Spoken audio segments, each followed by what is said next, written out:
Meal planning అనేది ఎవరి transformation జర్నీలో అయినా సరే ఒక ఇంపార్టెంట్ స్టెప్. ఎందుకంటే దానివల్ల చాలా ఉపయోగాలు ఉన్నాయి.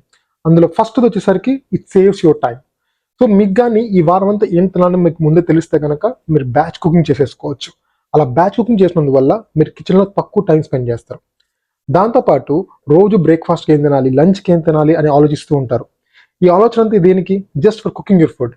కానీ ఈ బిజీ లైఫ్లో మీరు ఇదే టైంని బెటర్ థింగ్స్కి యూజ్ చేయొచ్చు. And second thing is it saves your money. ఎప్పుడైతే మీకు మీల్ ప్లాన్ ఆల్రెడీ ఉందో, మీరు గ్రాసరీస్కి వెళ్ళినప్పుడు ఏమేమి షాపింగ్ చేయాలో మీకు ఆల్రెడీ తెలుసు. కాబట్టి అన్నెసరీ ఐటమ్స్ని మీరు షాప్ చేయడం మానేస్తారు. దాంతోపాటు బయట తినటం అనేది తగ్గిపోద్ది అనమాట. ఎందుకని? You already know what to eat and దాన్ని కుక్ చేసి పెట్టుకుంటారు, అదే తింటారు కాబట్టి.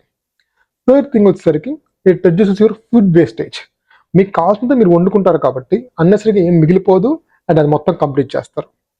ఫోర్త్ థింగ్ వచ్చేసరికి ట్రాకింగ్ యువర్ ప్రోగ్రెస్. సో మీరు తినే క్యాలరీస్ బట్టి మీ ప్రోగ్రెస్ ఉంటుంది. అది మజిల్ గెయిన్ అయినా ఫ్యాట్ లాస్ అయినా. సో దాన్ని బట్టి ఎండ్ ఆఫ్ ద వీక్ మీరు ప్రోగ్రెస్ చూసుకున్నప్పుడు ఆ వచ్చే ప్రోగ్రెస్ బట్టి వెనక్కి వెళ్ళి ఈ క్యాలరీస్ని ట్వీక్ చేయొచ్చు అనమాట. మ్యాక్రోస్ కానీ క్యాలరీస్ కానీ.